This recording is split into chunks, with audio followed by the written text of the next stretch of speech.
Por ejemplo, si leemos en la Biblia, en Hechos de los Apóstoles, capítulo 7, versículo 51,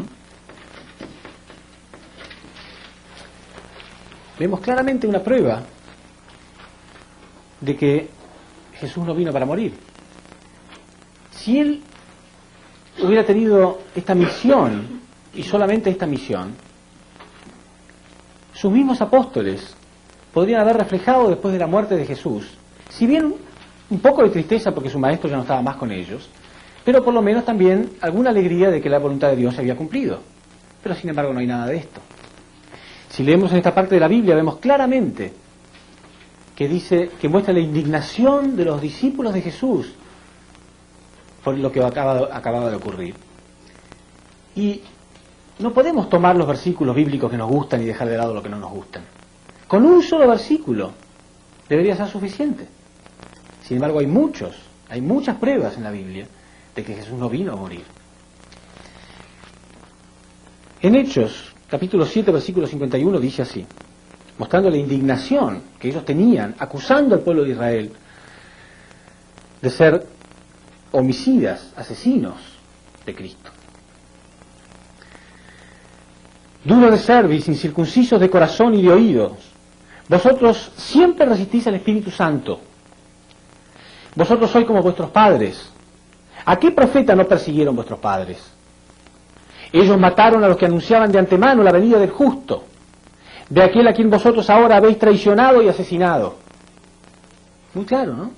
Estaban indignados y enojados y decían, ustedes son igual que vuestros antepasados. Porque los antepasados asesinaban a todos los profetas que venían en el nombre de Dios. Y ahora ellos acababan de asesinar al mismo Cristo.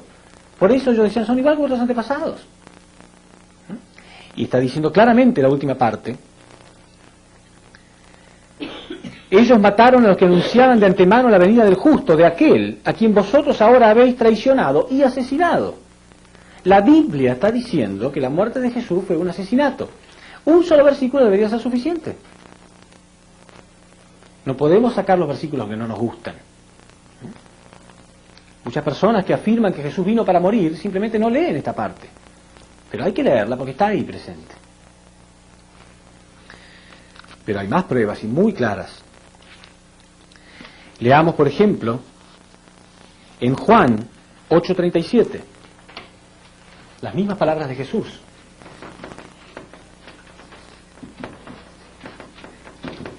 Fíjense lo que dijo Jesús. Jesús les hablaba a ellos, a los israelitas, mostrándole que sí, que él sabía que ellos eran los elegidos, por supuesto. Los israelitas estaban muy orgullosos porque tenían la identidad de ser el pueblo elegido de Dios. Y Jesús les dijo, ya sé que sois descendientes de Abraham. Como diciendo, yo sé que son el pueblo elegido. Pero sin embargo tratáis de matarme, porque mi verdad no prende en vosotros. A pesar de que son el pueblo elegido, está diciendo, yo sé que son el pueblo elegido, pero a pesar de eso, me quieren asesinar porque no creen en mi palabra. No digo ustedes me quieren asesinar porque es la voluntad de Dios. Me quieren asesinar solamente porque mi verdad no prende en vosotros. Pero aún todavía hay mucho más. Por ejemplo, si leemos en Juan capítulo 6, versículo 29, Juan 6, 28 primero, 28, 29, los discípulos de Jesús le preguntan, ¿qué tenemos que hacer para cumplir con las obras de Dios? Claro, Jesús hablaba de la importancia de cumplir con nuestra parte de responsabilidad. Entonces, ¿qué tenemos que hacer para que se cumpla la voluntad de Dios? ¿Qué debería haber contestado Jesús, según la teoría de que Jesús vino para morir? Él debería haber dicho, no se preocupen, cuando yo muera y sea crucificado, la voluntad de Dios ya se habrá cumplido. Pero muy lejos de decir eso, Jesús le contestó, las obras de Dios es que creáis en el que Él ha enviado. Para cumplir con las obras de Dios, para cumplir con la voluntad de Dios, ustedes tienen que creer en el que Él ha enviado. Si creen en Él, ¿lo habrían matado? Si hubieran creído en Jesús, ¿lo habrían asesinado? Obviamente no. Por esa razón Jesús le dijo a Judas, ay de aquel hombre por el cual el Hijo del Hombre es entregado. Más le valiera a ese hombre no haber nacido. más le valiera no haber nacido, es lógico. Antes de ser la persona que pasa a la historia como aquel que asesinó a Cristo, como aquel que lo traicionó, ¿no es mejor no haber nacido? Pero si Jesús hubiera venido a morir, entonces Judas habría sido un instrumento de Dios. Pero sin embargo la Biblia dice muy claramente que Judas fue invadido por Satán y de este modo él traicionó a Jesús. Esto está en Lucas 22:3. Lucas 22:3 dice claramente que que Satán invadió a Judas y entonces él traicionó a Jesús. Por eso Jesús dijo, ay de aquel hombre por el cual el Hijo del Hombre es entregado, más le valiera no haber nacido. No era un instrumento de Dios. De otro modo la Biblia diría, entonces Dios influyó sobre Judas para que cumpliera con su voluntad y de este modo Jesús fue entregado. Pero no, la Biblia dice Satán invadió a Judas y él traicionó a Jesús. Quiere decir que la muerte de Jesús fue la voluntad de Satán, no de Dios. Lo dice muy claro la Biblia. Cuando Jesús estaba en la cruz, sus últimas palabras, ¿cuáles fueron? Padre, bendícelos, porque han logrado cumplir con tu voluntad. No, dijo, Padre, perdónalos, porque ellos no saben lo que hacen. Los cristianos que afirman que Jesús vino para morir, ¿conocen alguno que le ponga Judas a su hijo de nombre? En realidad, en mi país, yo no sé el de ustedes, pero es muy común cuando una persona es mala decirle que es en piel de Judas. ¿Sí? ¿Se usa eso en su país? Cuando una persona es mala se le dice piel de Judas. Bueno, pero de algún modo, si hubiera sido la voluntad de Dios, los cristianos deberían estar orgullosos de ponerle Judas a su hijo. Bueno, hay muchas pruebas en realidad de esto. ¿Dónde viene la confusión? ¿De qué lugar viene la confusión? Si la Biblia dice que Jesús vino a dar la vida por nosotros. Un padre da la vida por sus hijos. ¿Eso quiere decir que los hijos deben asesinar a sus padres? Una persona da la vida por otro significa vivir por otro. Un padre vive por sus hijos, está dando la vida por sus hijos. Ningún hombre caído o pecador tiene derecho a levantarse y asesinar a Cristo. De ningún modo. Por supuesto que Él venía a vivir su vida para salvarnos. Eso significa que Él da la vida por sus hijos. No venir a ser asesinado por sus hijos. Es muy diferente. Entonces, Jesús hasta lloraba inclusive. En alguna parte, en Mateo 23:37, dice que Jesús vio Jerusalén desde un monte y lloró sobre Jerusalén y decía, Jerusalén, Jerusalén, que matas y apedreas a los profetas que a ti te son enviados. ¿Cuántas veces quise abrazarte como la gallina abraza a sus pollitos, pero tú no lo has querido? O sea, él lloraba por deseo de que la gente le respondiera. Sin embargo, sentía una profunda tristeza y frustración porque la gente no podía responderle. Una y otra vez él pedía a la gente que pudiera creer en él. Y él sabía que si la gente no creía en él iban a terminar asesinándolo, porque él lo había dicho ya. Me quieren matar a pesar de que son los elegidos, porque mi verdad no prende en vosotros. Y si leemos en la Biblia, vemos claramente que Jesús predice la destrucción de Israel. Él predice que Israel va a ser destruida por completo, porque no pudieron encontrar el tiempo en que Dios los ha visitado. Esto era en Lucas 19:41. Y vamos a leerlo porque es una parte muy profunda.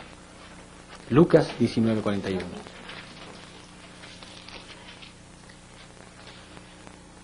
Dice así: al acercarse y ver la ciudad, lloró por ella. ¿Por qué Jesús estaba llorando? ¿Era débil? Un hombre perfecto, uno con Dios, con el poder de Dios encarnado en él, era débil. Si la voluntad de Dios hubiera sido que Jesús muriera en la cruz, todo estaba saliendo 10 puntos. Estaba todo saliendo muy bien, porque él iba derecho a la cruz, según cómo estaban las cosas. Entonces, ¿por qué llorar? Debería estar feliz, estaba todo saliendo como él quería. Pero la Biblia dice que él lloraba. Al acercarse y ver la ciudad, lloró por ella diciendo, si tú también conocieras en este día el mensaje de paz, pero ahora ha quedado oculto a tus ojos, porque vendrán días sobre ti en que tus enemigos te rodearán, te empalizarán, te cercarán y te apretarán por todas partes, y te estrellarán contra el suelo, a ti y a tus hijos que estén dentro de ti, y no dejarán en ti piedra sobre piedra, porque no has conocido el tiempo en que Dios te ha visitado. Él, que era israelita, amaba profundamente a ese pueblo, porque era el único pueblo que Dios tenía, y Dios había preparado a ese pueblo durante miles de años. Sabía que ese pueblo iba a ser destruido, porque no pudieron cumplir con la voluntad de Dios. Y Él predijo la destrucción de Israel.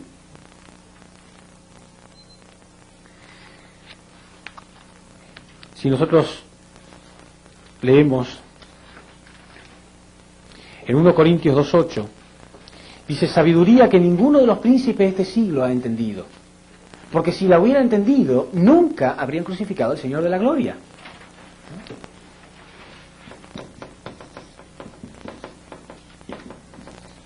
Sabiduría que ninguno de los príncipes de este siglo ha entendido, porque si la hubieran entendido, nunca habrían crucificado al Señor de la gloria. Muy claro. Pero aún con todas esas pruebas, aún donde la Biblia dice que la muerte de Jesús fue un asesinato, aún cuando Él dijo que solamente lo quiere matar porque no creen en mí, aún cuando Él dijo, la Biblia dice que la persona que lo traicionó era influenciada por Satán, no por Dios, aún cuando Él estaba en la cruz y dijo: Padre, perdónalo porque no saben lo que están haciendo. Aún así, esas no son las pruebas más grandes. Hay pruebas más grandes y más contundentes todavía. Y eso lo podemos leer en Mateo 26:39.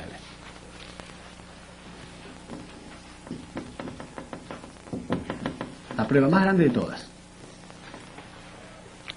Porque Dios mismo le pide a Dios, Jesús mismo le pide a Dios no morir en la cruz. Si es posible, no morir en la cruz. ¿Por qué Jesús ora de este modo? Porque Él sabía que si Él moría en la cruz iba a pasar lo que pasó. 2000 años de historia humana bajo el dominio satánico. Jesús, repito, vino y dijo: arrepiéntanse, el reino de los cielos está cerca. Pero ahora Él sabía que no iba a estar nada cerca. Que la humanidad iba a tener que sufrir, no 10 años o 15, 2000 años y más también. Porque 2000 años solamente para que retorne Cristo de nuevo. Pero hasta que se restaura todo, miles de años más bajo el dominio satánico. Segundo, Él sabía que Dios iba a sufrir profundamente en su corazón, porque Dios había preparado a ese pueblo. Y Dios hacía miles de años que estaba esperando terminar con el poder satánico. Y tercero, porque Él sabía que su querido pueblo iba a ser destruido, Él mismo lo había dicho. Por eso, Él quiere ver si hay una oportunidad, si hay una posibilidad de no morir en la cruz. Pero vamos a leer la historia también, porque es sumamente importante. Es muy importante que podamos entender qué fue lo que ocurrió y por qué al final Jesús tuvo que ir al camino de la cruz. Dijimos que Jesús venía en la posición de Adán, ¿verdad? Adán tenía 3 arcángeles, en realidad. 3 arcángeles que fueron creados para ayudarlos, que son Miguel, Gabriel y Lucifer. ¿Sí? Jesús, en la posición de segundo Adán, tenía que tener alguna parte de responsabilidad cumplida, mínima. Por lo menos 3 discípulos que estuvieran en la posición de los 3 arcángeles. Gabriel, Miguel y Lucifer. Que estuvieran en la posición de estos 3 arcángeles, que estuvieran dispuestos a morir por Él. Entonces, todo estaba saliendo mal. La gente no le creía, la gente lo rechazaba. ¿Qué hizo Jesús? Él tenía que probar de algún modo que realmente había gente que estaba respondiéndolo para que su providencia pudiera continuar. Entonces la Biblia dice que Él toma a 3 de sus discípulos. Obviamente Él elige a los 3 mejores discípulos para mostrarle a Dios: hay alguien que está conmigo. Y Dios mismo le muestra que no tiene a nadie. Esta es la parte más triste de toda la Biblia. Pero más que leerla, yo quiero que ustedes se trasládense, traten de imaginarse cuál era la situación de Jesús. Porque dice así: entonces va Jesús con ellos a una propiedad llamada Getsemaní, y dice a los discípulos: sentaos aquí, mientras voy allá a orar. Y tomando consigo a Pedro y a los 2 hijos de Zebedeo, comenzó a sentir tristeza y angustia. Entonces les dijo: mi alma está triste hasta el punto de morir. Imagínense ustedes, una persona cualquiera, yo por ejemplo, una persona cualquiera, vengo y les digo: estoy triste, muy triste hasta el punto de morirme. ¿No se preocuparían? ¿Cuánto más si yo fuera el Mesías, no? Les dijo, estoy triste hasta el punto de morirme. ¿No estarían ustedes 100% alertas?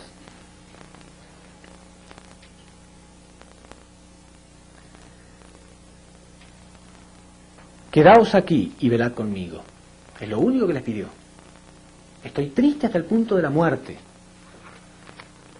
Si una persona a la que yo amo me dice eso, yo estoy dispuesto a hacer cualquier cosa por él. Y lo único que él me pide es, quedaos aquí y velad conmigo. Nada más. Y adelantándose un poco Jesús, cayó rostro en tierra. No es que se arrodilló para orar. Se cayó rostro en tierra de la desesperación. ¿Por qué? ¿Por él? ¿Estaba preocupado por él? La humanidad entera, todos nosotros estábamos en juego. La humanidad entera estaba en juego. Él sabía. Miles de años de historia estaban jugándose en ese momento. Y la humanidad entera estaba jugándose su destino en ese mismo instante. Por eso se cae rostro en tierra desesperado. Y adelantándose un poco, cayó rostro en tierra y suplicaba así: Padre mío, si es posible que pase de mí esta copa. Le pide, le ruega a Dios, si es posible, no ir a la cruz. Es muy claro que ese no era el plan original. Si Jesús, con el corazón inmenso que él tenía, muriendo, podía salvar a toda la humanidad, lo habría hecho 1000 veces. Porque morir, ¿qué significa? Significa que todo el mundo vamos a morir en algún momento. Todo el mundo. Eso es todo. ¿Tan grave es? No, él no estaba preocupado por él. Aún los discípulos de Jesús morían felices de morir en su nombre. ¿Qué quiere decir? ¿Que los discípulos eran mejores que él?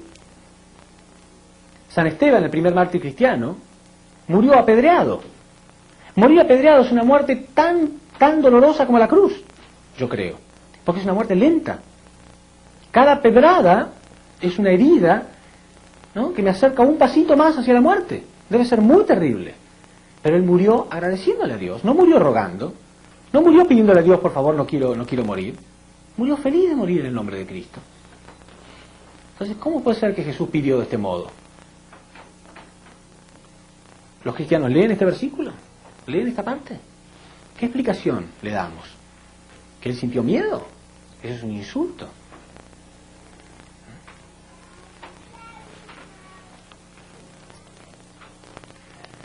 Hay un héroe de la independencia americana, Nathan Hale, que cuando lo ejecutaron, él dijo: me gustaría tener 1000 vidas para dar por mi patria. ¿No entiende? No tiene problema. Una persona común. ¿Cómo puede ser que el Cristo, que vino para morir, está rogando no morir? No, es obvio que él no vino para eso. Él quería salvar a la humanidad. Pero también hay algo que hay que detenerse acá, que la Biblia no lo dice, pero uno puede leerlo entre líneas muy fácilmente. Porque una persona como Jesús, que cae el rostro en tierra para orar de ese modo tan profundo, de pronto deja la oración. ¿Por qué? Porque dice que de pronto Jesús se levanta y va a ver a sus discípulos. Yo creo que Dios le dice: no me ores de ese modo, anda a mirar. No tenés a nadie. Y Jesús va y los encuentra dormidos. Después de haberles dicho: tengo una tristeza de muerte en mi corazón, ellos se quedaron dormidos. Porque ellos no entendían nada tampoco. ¿Ustedes creen que los discípulos eran personas que sabían perfectamente todo y que Cristo estaba en la tierra? No, ellos eran gente muy simple. Era gente muy simple, ¿no? La Biblia dice: buscó a los pescadores, cobradores de impuestos, gente muy simple de la sociedad. ¿Por qué? ¿Por qué buscó gente tan simple? Porque los más preparados habían fracasado. Los escribas y los fariseos, los líderes del judaísmo habían fracasado todos. Entonces él tuvo que buscar a la gente simple. Padre mío, si es posible, que pase de mí esta copa. Pero no sea como yo quiero, sino como quieras tú. Viene entonces delante de los discípulos y los encuentra dormidos. Y le dice a Pedro: ¿con que no habéis podido velar 1 hora conmigo? 1 hora no pudiste quedarte conmigo. 1 hora podría haber salvado quizá a la humanidad. Jesús no lo podía creer. Pero aún así los trata con amor. Y le dice: velad y orad para que no caigáis en tentación. Que el espíritu está pronto, pero la carne es débil. Y alejándose de nuevo por segunda vez oró así: Padre mío, si esta copa no puede pasar de mí sin que yo la beba, que se haga tu voluntad. Volvió otra vez. y los encontró dormidos de nuevo. Entonces fue y oró por tercera vez. 3 veces. Pero no, Dios le mostraba que no era posible. No había ningún fundamento humano. No había nada de lo cual Dios pudiera reclamar. Entonces sí, Dios tiene que enviar a Jesús a la cruz. Pero no era el plan original. Entonces, ¿por qué tiene que ir a la cruz? Porque si no, ni siquiera existiría el cristianismo, ¿no? Dios necesitaba sacrificar a su Hijo para ablandar el corazón duro de los hombres caídos. Nosotros somos cristianos porque siempre nos hemos conmovido de que Jesús murió en la cruz, ¿no? Dios tuvo que sacrificar a su Hijo porque era el único modo que nosotros podíamos ablandar un poco nuestro corazón. Porque no había otro modo. Aún la gente más cercana a Él no se preocupaba demasiado por la situación. Solamente cuando Él murió, entonces ahí la gente pudo ablandar un poco su corazón. Pero el plan original de Dios no fue la muerte de Jesús en la cruz.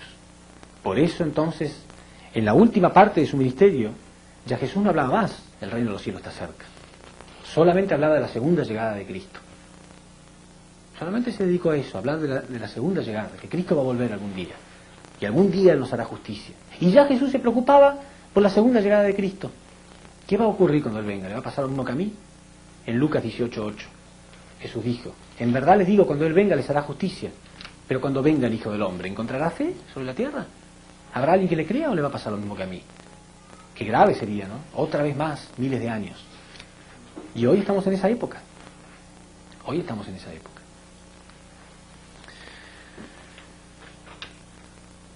Entonces, todo esto muestra claramente que Dios preparó durante 4000 años al pueblo de Israel con la esperanza de que pudieran aceptar a su Hijo y colocarlo en la posición de ser el Padre de la humanidad. Jesús ya había llegado a la perfección.